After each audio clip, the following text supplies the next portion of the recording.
Recently, an unusual message circulated across India, the Prime Minister asking citizens to stop buying gold. For a culture that sees gold as the ultimate symbol of financial security, this directive seems completely backward. Why would the government actively discourage buying it right when the national economy is supposedly booming?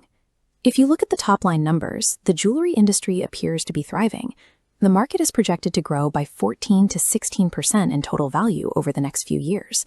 But this chart shows a completely different reality. As the rising green line tracks that higher market value, the crashing red line shows the actual volume of gold jewelry being bought. That physical volume is collapsing by 20%. People are spending more money, but taking home significantly less gold. And this exact dynamic is playing out across the entire country. India is celebrated as the fastest-growing major economy in the world. Yet, on an individual level, everyday citizens increasingly feel like they are falling behind. Economists call this the money illusion.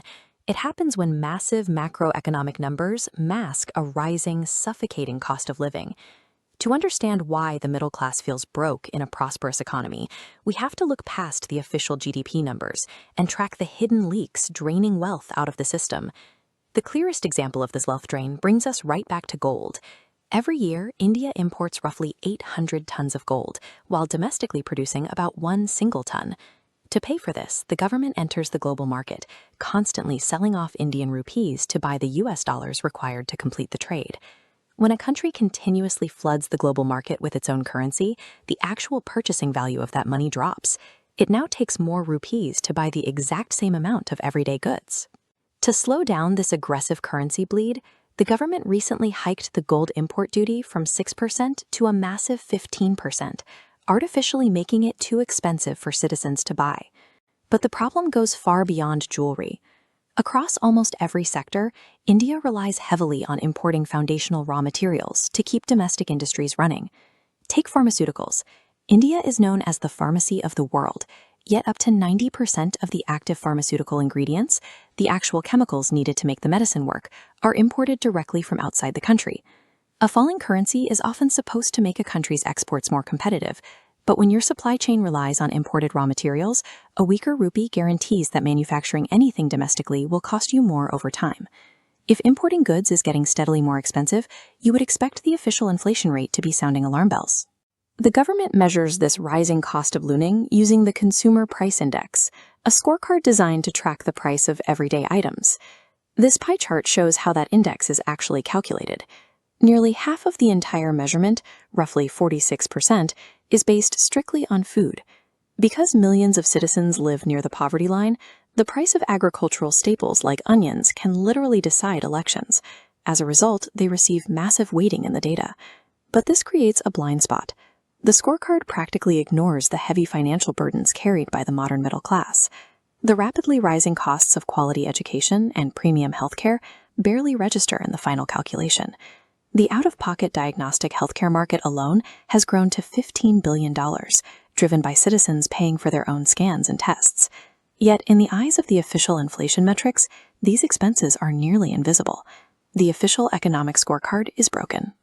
It meticulously tracks an outdated metric of basic survival, missing the actual, highly expensive game the middle class is forced to play. This combination of a weakening currency and unmeasured inflation leads to one devastating consequence for everyday citizens: the housing market. Real estate has largely stopped functioning as shelter. Instead, it operates as a concrete vault. It is the primary way wealthy individuals and non-resident Indians park their cash to protect it from a depreciating rupee, and a favored destination for absorbing undeclared income. This bar chart highlights the resulting supply imbalance. Out of all the new real estate entering the market, a tiny fraction, just 12%, is categorized as affordable housing, while massive luxury developments dominate the pipeline. This creates a glaring paradox. While millions struggle to find affordable shelter, over 20 million luxury homes across the country currently sit completely empty.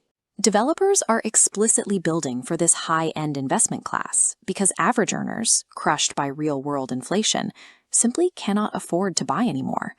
The top-line economic numbers we see in the headlines are absolutely real, but they are entirely disconnected from ground-level purchasing power.